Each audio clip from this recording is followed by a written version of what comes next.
உலகெங்கும் தமிழரின் பிம்பம் உங்கள் TV.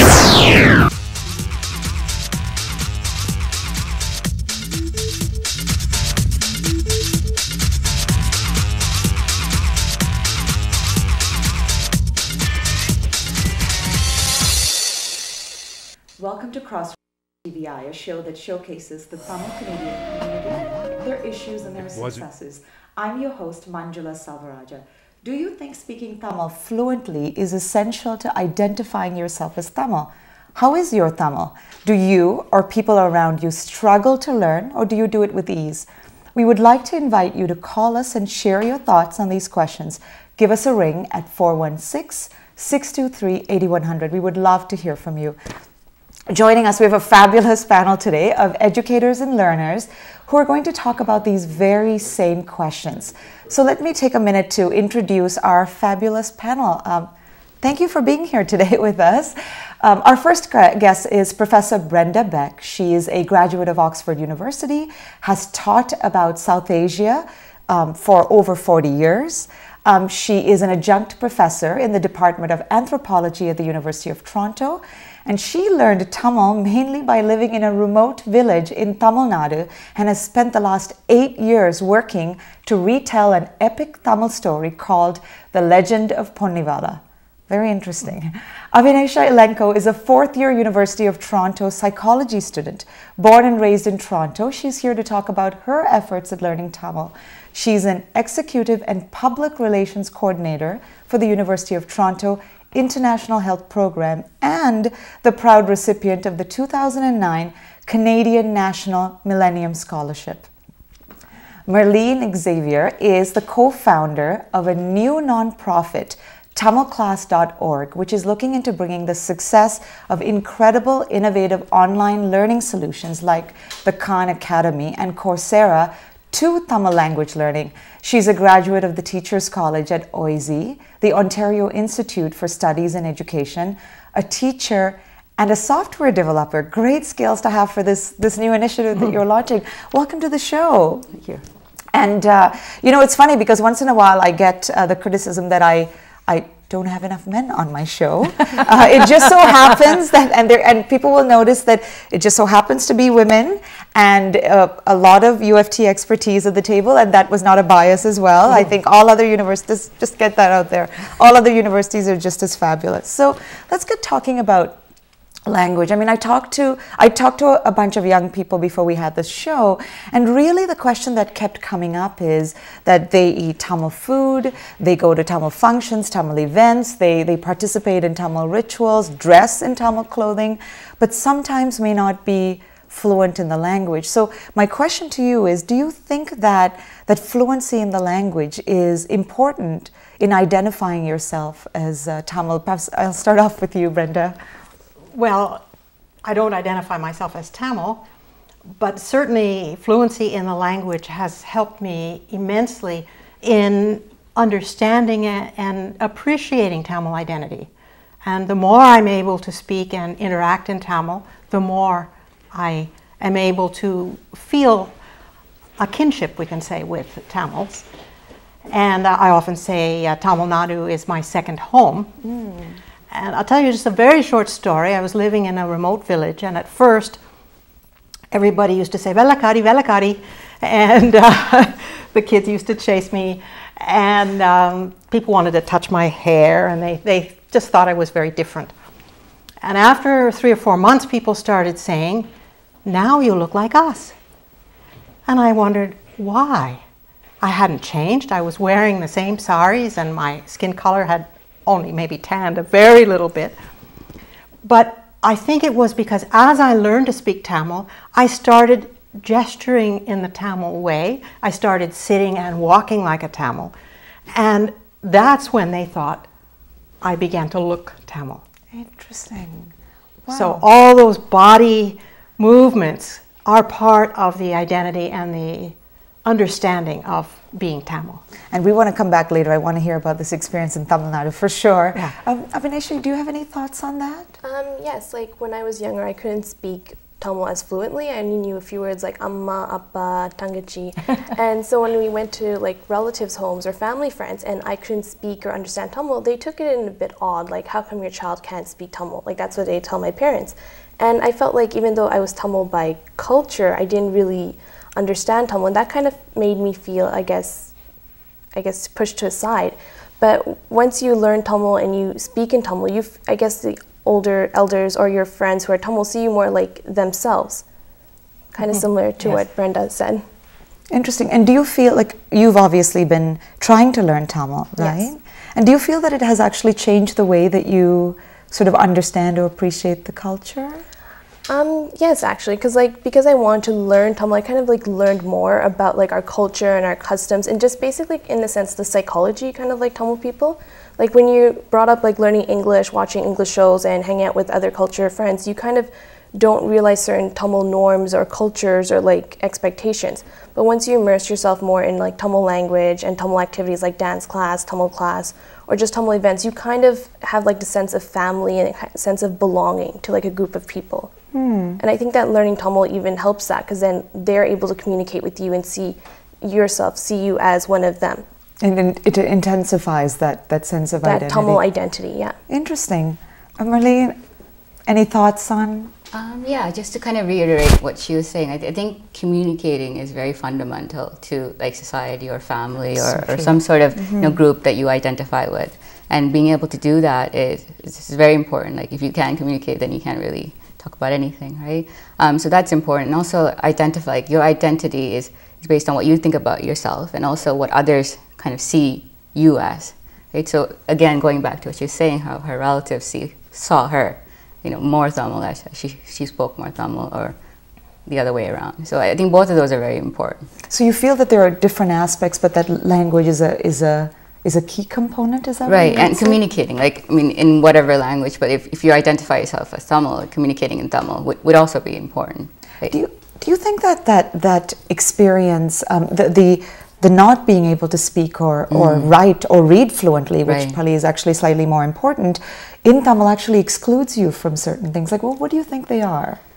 I'm not sure that like reading and writing might exclude you, but like being able to speak, like to people that you see, or maybe older people who are not able to speak to you in English, right? That sort of does limit you. You may not be able to say things to them more than just trivial things, everyday things. Right? So that does exclude you from having a relationship with them. Let's say your grandparents don't speak English, for example.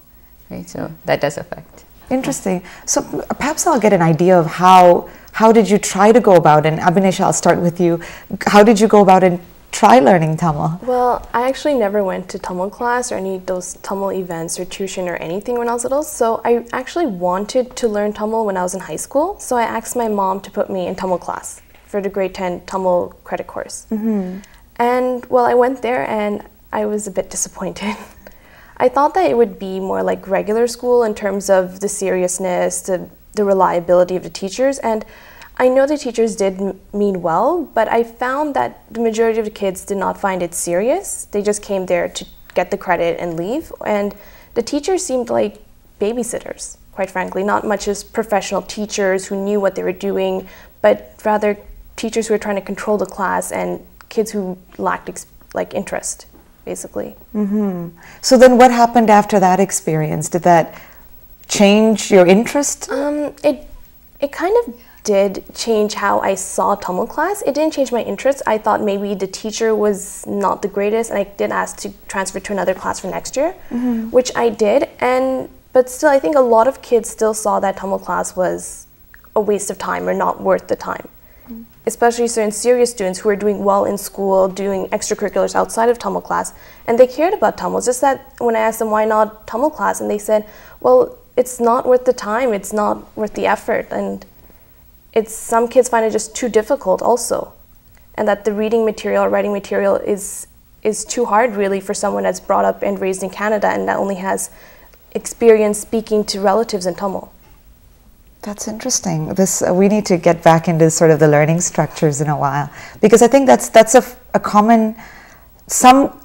common theme that I heard when I spoke to other people that didn't, that are not appearing on the show, but just feedback that they gave me, that they had the interest, but that's one of the obstacles that they hit. So that's interesting, because now we're contrasting your experience to Brenda's. Abhinesha has been born here, has attempted to learn the language. Meanwhile, you took a different approach, actually. So first of all, perhaps tell us why you decided to learn Tamil. I decided to learn Tamil because I wanted to learn a non-Indo-European language.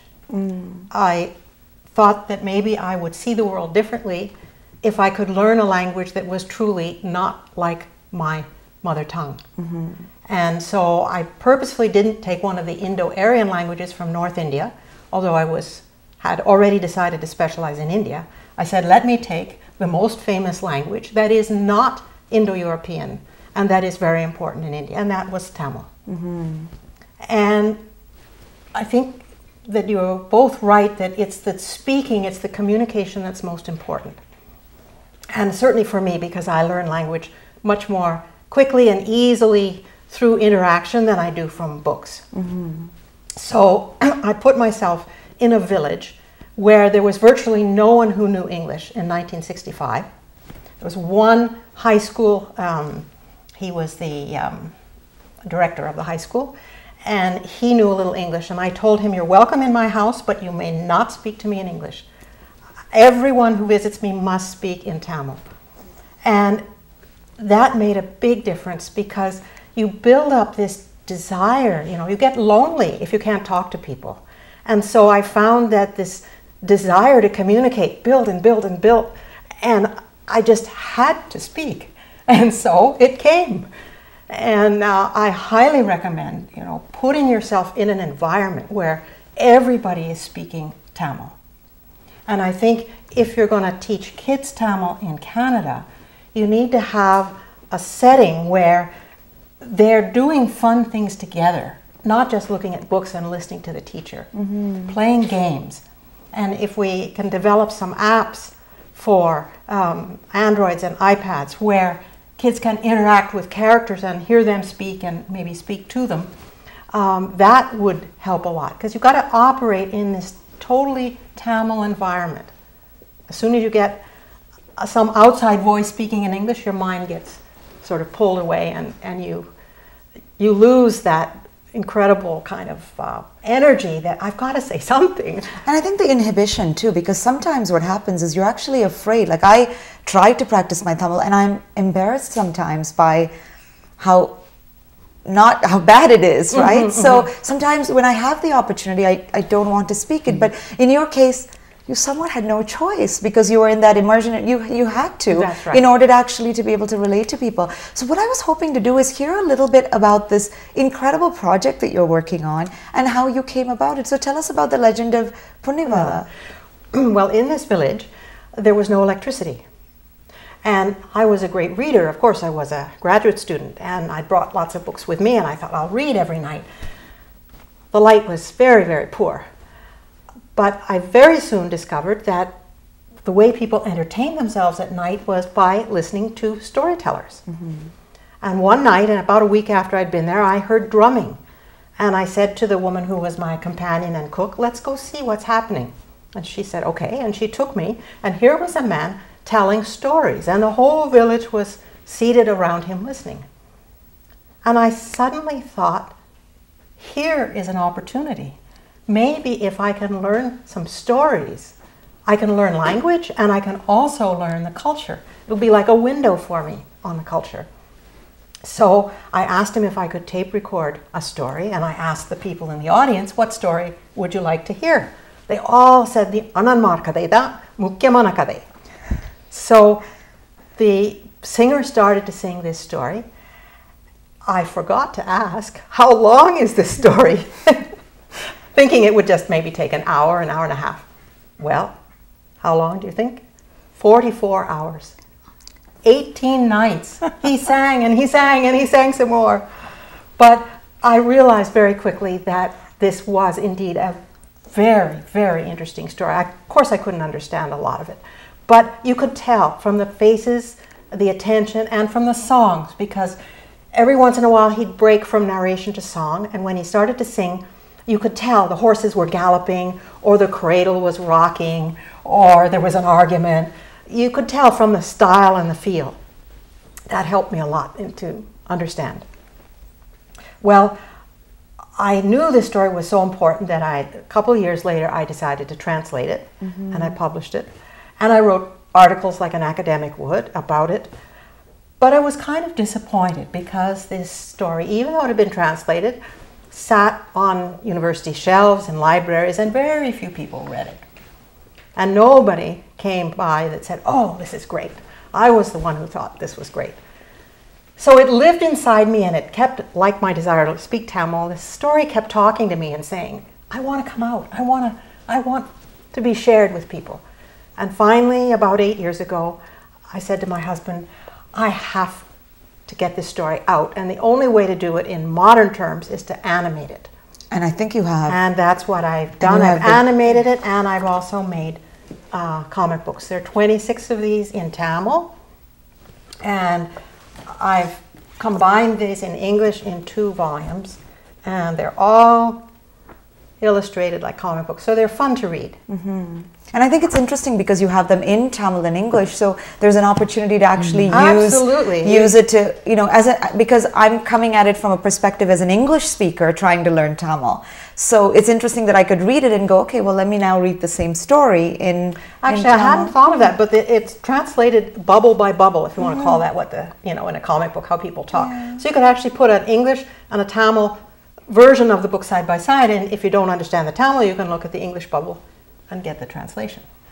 And perhaps you can also show us, because I found this very interesting when we talked about it earlier, the fact that it's going to be available as an application as well, and also that it's actually, we're going to play a trailer of it later on, that it's actually available by video as well later.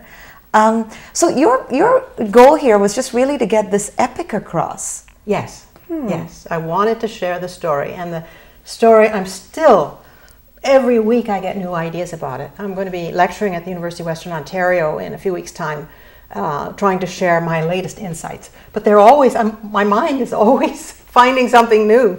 And so every couple of weeks I have a whole new essay. It's a story with tremendous depth. It's like the Mahabharata in that, you know, you can drill down and down and down and see more and more in it.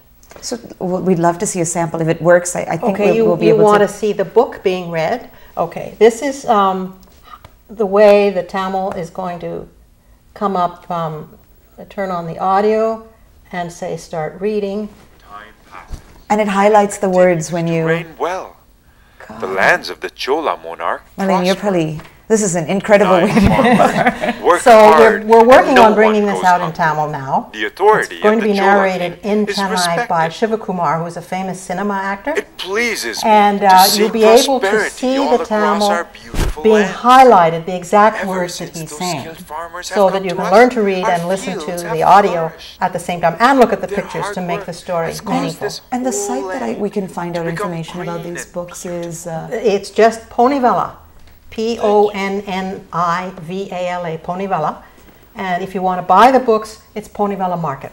So I've got one final question for you. How do you keep up the practice of speaking Tamil now that you're here? I mean, how do you... Well, I don't do a very good job, but I try when I meet Tamils, like these ladies today. I was trying to speak a little Tamil, but it's challenging because people want to answer you in English. Okay. And it's tough, and so I understand why kids who want to learn Tamil here struggle to learn, because their friends must be responding to them in English. So I think we have to create classrooms for Tamil kids that really engage them in fun games and fun stories. And it's through stories that they're going to be motivated to learn the language, as opposed to just being told, you know, cat, punai, table, meje, that kind of simple thing. Thank you, Professor. I think we're going to take a break, and when we come back, we'll actually be watching a trailer version of this, a video version of this. Good. Stay with us. You're watching CrossRoads on TVI with Manjula Salvaraja. It wasn't in your time. It wasn't in my time. It happened deep inside South India in the time of the great Chola kings.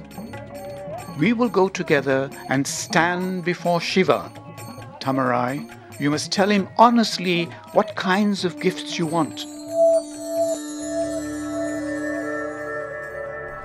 Oh Lord of the universe, how can I express the joy of this moment?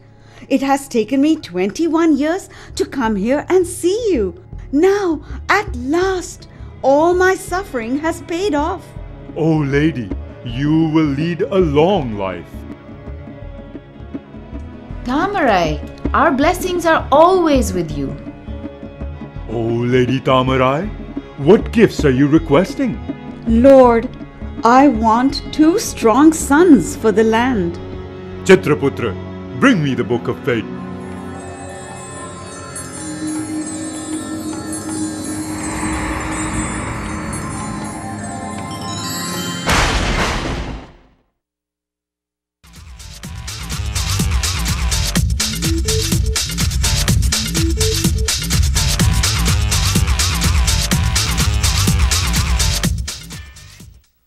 Welcome back to Crossroads on TVI with Manjula Salvaraja. That was a little piece of Professor Beck's Ponnivala series that you just saw.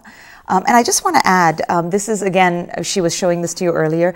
I fell in love with this the first time I saw this because it's just, you know, when I try to get books from the library to learn Tamil, it's all, you know, here, sort of the kind of books that you used to get when you learned English, which is here is Jane. Jane has a dog and the dog is called Spot. And meanwhile, I found this far more compelling as a way. And the other thing too is that I think there's something to be said for these legends. I spoke to a gentleman that does a lot of work in Tamil language learning, Sendil Charan, and he was saying that one of the ways that he got into learning Tamil was realizing that with the other legends, he could, you know, Greek legends, Babylonian legends, whatever the case may be, stories, epics, he could actually read them in English and enjoy them tremendously. But with the Tamil ones, it was actually hard to find translations that worked. So he actually took the effort to learn Tamil too. And here's a way that, you know, you can enjoy the legend and also actually have a way of learning Tamil as well. So I'm just going to add too, by the way, to our friends at home, we'd be curious to know how your Tamil is, what your experience learning Tamil or getting others to learn Tamil has been. We would like to invite you to call us and share your thoughts on these questions. Give us a ring at 416-623-8100. We would love to hear from you. And now we have another guest joining us, Gauthaman Kurusamy. He is the president of the University of Toronto St. George Campus Tamil Students Association and on the board of directors for the University of Toronto Students Union. He is a 4th-year psychology student at the University of Toronto. Welcome to the show. Thank you for having me. So, is everyone here from the University of Toronto? Yes? Okay. Okay. Just lay it out there. So let's talk about, you know, something that came up in our last conversation was I wanted to go into a little bit more depth, is this idea of fluency. That, you know, we talk about speaking Tamil, but I'm curious, you know, when we're talking about stories of this kind, I mean, how important is it that you be able to read and write Tamil as well? And I don't know whether you want to talk about your personal experience or your network of friends or the groups that you work with. Gauthaman, any thoughts? In terms of fluency, I think it's important to be able to speak and understand Tamil, and I think that's what most of my friends can do. I'm not too sure, to be honest, not many of my friends are able to really read and write Tamil fluently and write paragraphs or essays and stuff. But I think a lot of them can, you know, put letters together to read words, small words here and there, and then read sentences. But in terms of fluency, I don't think you need to be fluent in Tamil for you to say you can speak Tamil or to understand Tamil completely and stuff. Interesting. Avinash, any thoughts? Well, I think what Brenda mentioned something earlier was that when you learn the stories, you also learn about the culture and the customs and just about Tamil people in general. When I went to Tamil class, there were no fun games or activities. Rather, the kids just came and everyone just sat with their group of friends and spoke in English. And there was usually just 2 or 3 Tamil kids who are born in India or born in Sri Lanka who actually listened to the teacher. And maybe kids are just tired of it. They don't see it as fun and they see it as just really boring. So if you made it fun and you engage stories, I think that also engages them more as well, and it brings more fun and they learn the culture as well. I think, you know, in terms of fluency, it's important to speak and understand, like to verbally communicate, but at the same time, like if you know how to write it and you know the sentence structure, like grammatical structure, if you know all of those things, it really helps your pronunciation and it helps your vocabulary and so on. I don't think it hurts. It definitely helps. Right? So for me, I can say that learning how to read it helps my pronunciation because Tamil is so phonetic. You know, there are no silent letters, you know, no silent sounds or any of those things, right? So if you're able to read it, you do have access to more words and you are able to communicate about things that you may not be able to communicate about on a regular basis. So it does help your communication. So I don't think it... Now, what is your story about actually learning Tamil? What is your, what drove you to be interested in this? Well, when I first came to Canada, I was able to communicate in Tamil, so it wasn't a priority for me to continue to learn, to read and write it. Like I did know it at a time when I was young, but then I didn't keep that up, right? So I was focused on other things. But then as I got older, I realized that it does add something to my ability to communicate, like orally. So I did take an effort to learn it, and I actually participated in one of the classes that the U of T classes, like that Gautam is going to talk about. It's very different from what you're describing in your experience. I think it's more tailored to people who are older, like in their 20s maybe, or like in undergrad, so on, right? And it's a week class. It was a week class, and it was every day you went, and it was great. Like it was taught by competent people. It was really fun, and I learned a lot. Like in a week, I learned so much. Like so much of it came back in terms of reading it and writing it, and it really helped my Tamil, like my pronunciation. And now, you and I have talked about this concept called passive fluency. That's right. Right, and perhaps you can explain it to our audience. And I think this might be a problem to our generation, like the generation that are trying to learn Tamil right now, because you go to class maybe on a Saturday morning, and for however long you're in that class, and you leave the class, you may not actually use the skills that you're learning. You might go home, your mom and dad might speak to you in Tamil, but you might respond in English because you're not comfortable enough to speak it. Or when you leave the class, as you're leaving the class, you might speak to your friends in English instead of Tamil, right? So you're in an environment where you're not really forced to speak Tamil the way the professor was when she was in Tamil Nadu, right? You don't have the chance to practice what you learn, and you don't really increase your fluency. You do learn things, you do have the skills, but you're not practicing it. So I think that's very important.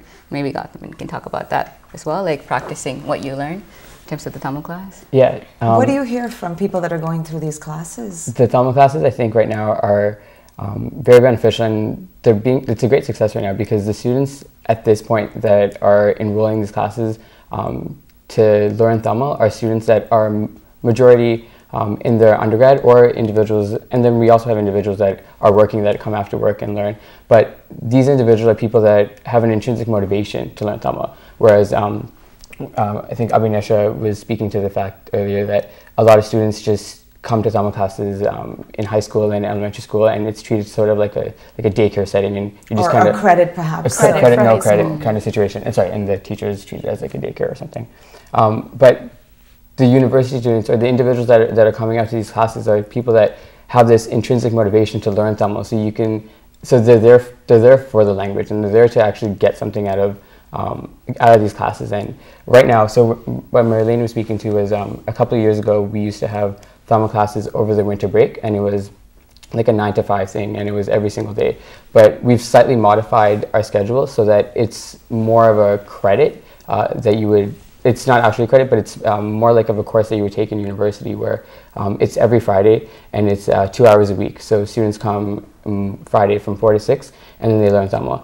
And we have two separate classes: a beginner class, which started in October and is running until the end of March, and then we have an intermediate class that is starting this Friday, and that's going to go until the end of March. And the goal of I'm curious, how many people do you have roughly? Right now, so we have about 17 students enrolled in our beginner class, and that the majority of them are Tamil.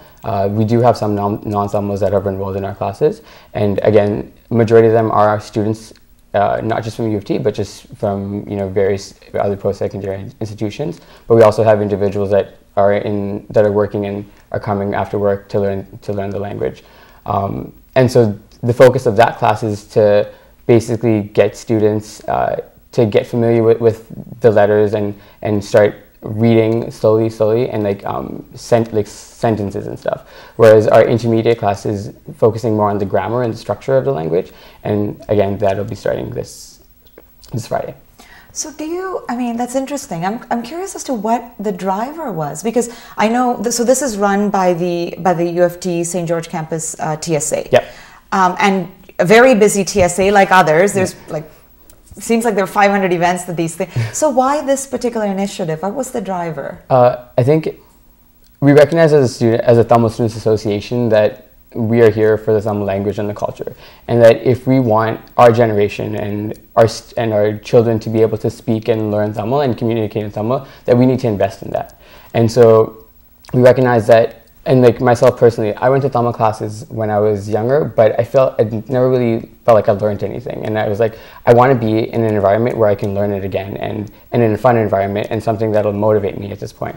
And so when we talked about it as an exec team, we were like, you know what, we want to continue these classes because we see the results and like Marlene, she was saying how she, after these Tamil classes, it like re-energized her and she learned the Tamil again, right?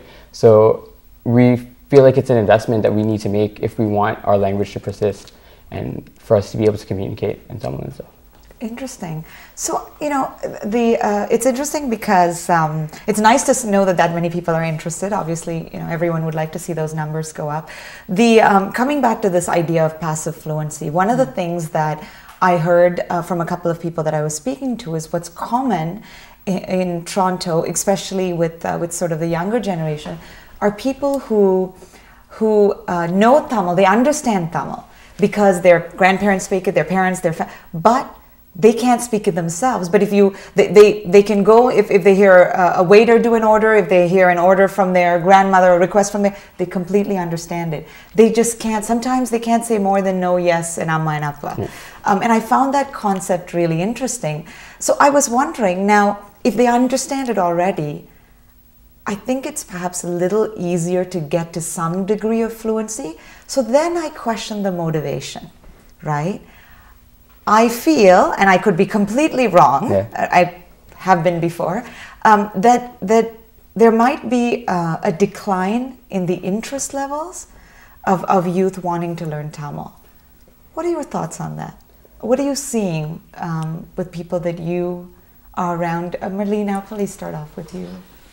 I think motivation is also tied to the barrier to learning it, right? They might not see the opportunity to learn it, and I think that's we can't solve this problem in a day, but that's something we have to focus on, right? Why is there a barrier to learning it, right? Like if they can just go to a class and learn it, then that's great, right? But if they feel that that's not helpful, then they're not going to do that, right? So there has to be more access to resources for people of all ages to learn Tamil. And if you compare like Tamil language learning to something else like French, like in Canada, learning French is so accessible. There's so many different ways you can go and learn French. Like you can be an adult, and if you wanted to learn French as an adult, you can go to conversational classes, or it's all sorts of things you can do. Social groups. Exactly, right. So I think we need to start sort of thinking like differently about teaching and learning Tamil, because we sort of have this generation problem. Like we have passive fluency, right? So the individual can be Tamil, and culturally, right? But they're not able to increase their fluency, right? So you want to start thinking about like how can you help that person, right? So that's something that we'll have to do and create resources to do that. That's interesting. You point out an interesting. So it's not just the motivation, right, but that the access to or the right systems or the right methods may not be. Abhinesha, do you have any thoughts on that? Like you were saying, like most of us, we might know what amma, appa, or certain orders from like our grandmothers or relatives. But then I think when we're outside and we're with our friends, even our Tamil friends, sometimes we don't feel like we should speak in Tamil. Like sometimes there's a thing, if you speak in Tamil, will they think we're fobby? Or if I speak in Tamil, is my accent going to show? Do I have a Sri Lankan accent or an Indian accent? Or will people ridicule me for that? Like there are some nerves. And personally, I find that sometimes girls are a bit more conscious of speaking of Tamil than say boys. I find that guys are more likely to speak Tamil. They don't care, they'll joke with each other, where as girls sometimes we are a bit careful, I find. Interesting. And this is what you find with your circle of friends? Well, not just my circle of friends, just in general. But again, that does depend. I do know certain Tamil girls who don't care, will speak in Tamil, and again, it differs by person. So what are there any sort of interesting ways? I mean, you've talked about some of the frustrations you had with classes that you may have attended. Are you trying other ways, or are friends trying other ways that are working for them? Well, personally me, I also go to dance class, and when I go to dance class, our dance instructor, he always speaks in Tamil. And so by going to his dance class, I've actually learned a lot of Tamil words myself. And I think it is more of practice, and the more I go out and I speak to my relatives or with my mom in Tamil, the more I learn. So the Tamil class, it kind of helped with the writing and reading a little, but in terms of speaking the language, it was more practice with relatives and dance class and other places. Interesting. Well, you get the last word on motivation. Motivation. I think it also has to do with comfort levels, and there's a lot of people that I think want to learn and are motivated to learn, but they feel like they're not in the right environment, and that like they can't speak it, and they're shy of if individuals kind of ridicule them, like Abhinesha said. One thing that I've done with my friends, and it's just fun to do, is like we play like Tamil taboo. So we just like force everyone to like you know, say the words that are on the card, but like in Tamil. And like at first people are a little shy, like I don't want to do this, I don't want to do this. But then they get into it, right? And when you're around a group of friends that are motivating you and encouraging you to do this, it's that practice that you're getting, and it's just good to see, and it's fun to see. And I really do feel like, even though it's a game and it might not seem that big in the grand scheme of things, it's getting people to speak in Tamil, right? And it's getting that practice in there in any way possible. So interesting. So we've talked about a couple of things like fear and maybe the need for, we'll come back to that later, the need for more interesting systems. I mean, I think books like this, other than being just a fabulous read that I can't wait to get my hands on, hopefully when Brenda isn't looking, perhaps I'll pocket this. But I think that there needs to be more interesting systems. And we'll talk about this because I've heard of some interesting methods that some of the people that I spoke to were using to learn Tamil themselves, and we'll come back to that. We're going to take a break now. You're watching Crossroads on TVI with Manjula Salvaraja.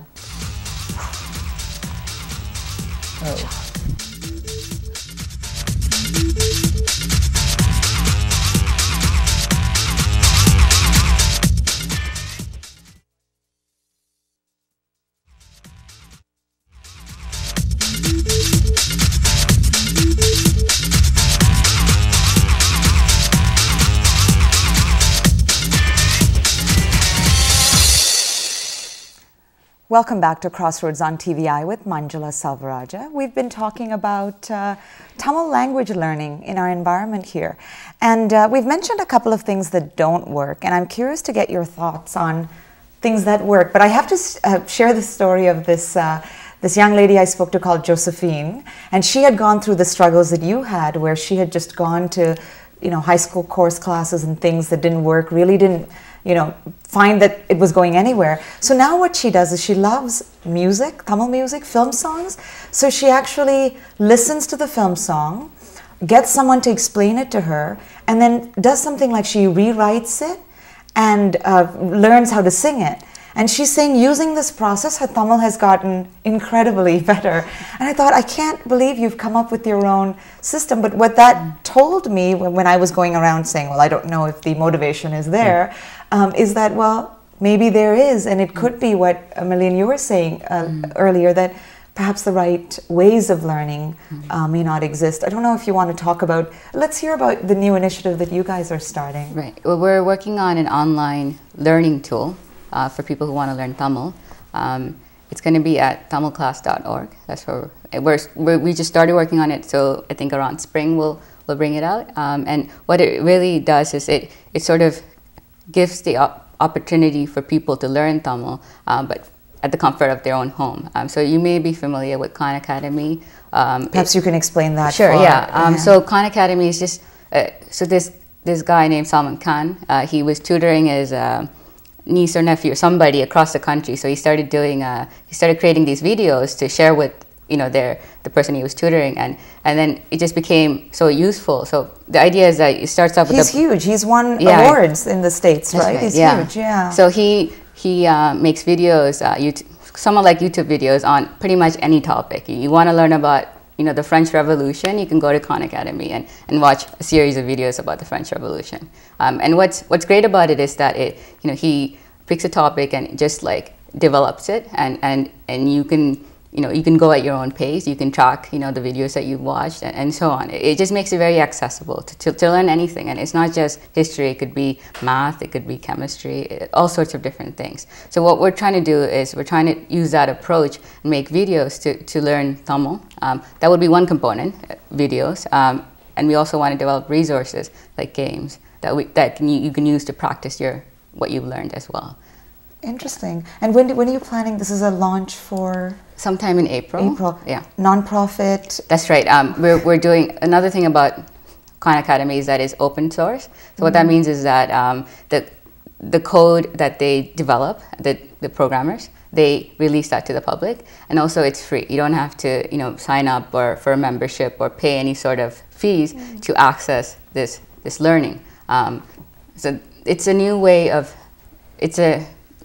learning, you can say that, and it's being adopted by different organizations as well. You may have heard of Coursera and Udacity. This is a different level because this is operated by universities or professors that are associated with universities. And that's where you can take like the Harvard and the MIT courses. That's right. And things yeah. like that. So Coursera, there's some courses, right? that are offered by certain institutions, and you can actually get it's sort of like a credit. I'm not sure how it stands against traditional university credits, but it is. You go through. This is a little bit different though because there's a structured timeline. You have a start date and you have to submit assignments and so on.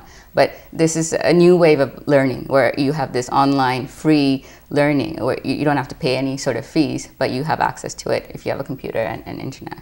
Now, you did mention to me in the lobby that you are looking for volunteers. You may as well. That's right, yeah. Because there might be people that are interested. Of course, yeah. So because it's open source and it's completely run by volunteers, so we have some developers, but we are looking for programmers and web designers. And donors as well. As well, yeah. So if you've heard of Wikipedia, it's a free encyclopedia, and that's how they operate as well. They take donations from the community, and they keep it completely free. You don't have to pay, but the donations help them with their operating costs because they have no way of offsetting that if they don't have any donations. Interesting. Tell me the site again. It's tamilclass.org. Tamilclass.org. It's up already, I think, but there's a sign up sheet up okay. Yeah. Great. Well, there you go. There are new ideas. Is there anything that you guys are seeing out there that you think? I mean, are there interesting methods that are being used in this Tamil class that are different at the University of Toronto ones? So the things that we've done in the past is we've had like the traditional chalkboard and chalkboard kind of method where you would just like that. We also had like the different activities that we would do. One of my favorite activities from last year was we would listen to like different songs, so similar to Josephine, and listen to like the lyrics and understand the lyrics and stuff. And like I think putting that into context and having that is a great way of learning because like you hear these songs all the time, and then you sit down and you actually listen to the words, and you're like, oh, that's what that means, and okay, so that's why it's in past tense, and like you understand the grammar and you understand the different things. And I really think that these different methods are really working with students, and it's fun and it's good. What more would you like to see, Gautam, in the community? What more would you like to see? If you feel that it's important, I mean, you said that before, that it's important that people learn Tamil, then what more would you like to see in the community to facilitate that? I want students and parents to be more encouraging of learning Tamil, right? I know that a lot of people are willing to learn, but they just need that extra little push, or they need to feel comfortable in learning and know that they won't be judged if they can't pronounce something properly. And just my biggest thing is that comfort level and just going out there and utilizing the resources that we have, because as Marlene has mentioned, we have so many resources out there and people want to learn. So just go out there and just feel comfortable and feel free to talk to us and like use these resources, because like we have such a beautiful language and culture. Why not preserve it? Why not go out for it? And I think that my own pitch about the reading and the writing, I'd like to be able to read and write it fluently at some point, is that I feel like I'm losing something. I know because there are articles written on issues that I care about in Tamil that I have to run to my dad's place to get him to translate. Yeah. That is a daily frustration for me. So I can't even think of other things like lovely legends that I don't have access to because of that. So I mean, I think that is a valid point, right? Are there things that you'd like to see? Well, just to point for, I know the U of T Tamil classes, they're taught by fellow university students, which helps out in your comfortability. Because like in Tamil class, when it's an older adult Tamil person that you've never met and you're trying to think, what would they judge me, and you're trying to fulfill certain Tamil expectations, that's hard. But when it's like someone you know, a friend, another university student, you feel so much more comfortable and you can learn more. Also, just to point out for music, I remember that when I was younger, I used to learn Tamil first from watching Tamil movies and from the subtitles at the bottom. Like stubborn, I would find out Pudivadam in Tamil means adamant. And like Gautam said, the past tense, present tense, you kind of learn that slowly from reading the subtitles and matching it with the Tamil language, what the actors are saying. Mm-hmm. So there are ways that you can use popular culture to do that too. Marlene, do you have any thoughts on that? So I'd like to just go back on what Binesha was saying. Like, she's talking about how the U of T Tamil classes are different from her experience. Just something like, just a little bit of background on that. The curriculum that's used by the U of T, it's different than the one that you may have experienced when you go to like those Saturday Tamil classes. And so that's another reason that it's different. How is it different? What do you mean? The curriculum that they use is the curriculum that missionaries who used, I think in Tamil Nadu, like in India, they use that to teach other missionaries Tamil. Okay. So it's based on the idea that you're not a native speaker. Got it. And okay. you don't have that. And that's what's being done at U of T. That's right. That's the curriculum that was developed in like 2003. Okay. You know, this is interesting actually, and it might be my final thought, but I do have to say that there's something to be said for the fact that I think that a lot of the people that teach in some of the Tamil teachers that you talk about, you know, a lot of them are volunteers. You know, they're not really paid extremely well, and they're used to teaching Tamil to people that are supposed to walk out, go to a store, be able to meet someone Tamil, work in a Tamil environment. Their homes are all Tamil, but when they teach here, they're teaching to kids who come from a completely English-speaking environment into the class. So they have to battle that. So I feel to a certain sense that the Tamil language hasn't kind of or the structures haven't really adapted to teaching to this kind of a generation. So maybe we'll figure it out in the next like 10 to 25 years. But thank you so much for coming on and sharing your thoughts. I hope we can have you again sometime to kind of talk about the improvement that you have in your own speaking skills in about a year, and to hear more about what your organization does in a while. Thank you so much. Thank you. Thank you. So here are my final thoughts for today. As you may have already heard, January is Tamil Heritage Month for Tamil Canadians. It is an opportunity to celebrate the language and culture and also highlight the achievements of Canadians of Tamil heritage. There are a whole set of events and activities happening through the month, from cultural displays and essay competitions to Thai Pongal, the harvest celebration. To find out more and join in, please visit TamilHeritageMonth.com. We are now going to leave you with the Tamil trailer of Professor Beck's Ponnivala series. Happy Thai Pongal from all of us at Crossroads. Thank you all for joining us. You've been watching Crossroads on TVI with Manjula Salvaraja. தென்னிந்தியாவின் காவிரியாற்று படுகையுள் அமைந்த மிக அழகான பகுதியான இது பொன்னிவள நாடு என பெருமையோடு புகழப்படுகிறது. வீரம், காதல், கவிதை, இசை, பாடல் என கொங்கு நாட்டிற்கே உரிய ஒப்பற்ற கலாச்சார பாரம்பரியத்தை கலந்து சொல்லும் காவியம் இது. பங்காளிகளின் நயவஞ்சகம், பழிதீர்ப்பு, நாடு கடத்தல், வாரிசுரிமை போன்ற ஆழமான உணர்ச்சிகளை உள்ளடக்கிய கதை.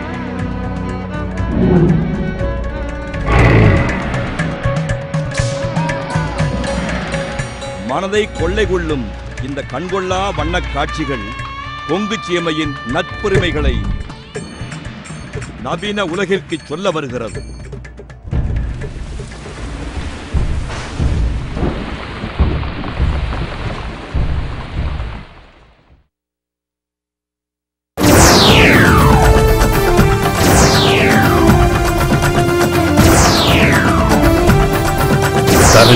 தமிழரின் பிம்பம் உங்கள் டிவி.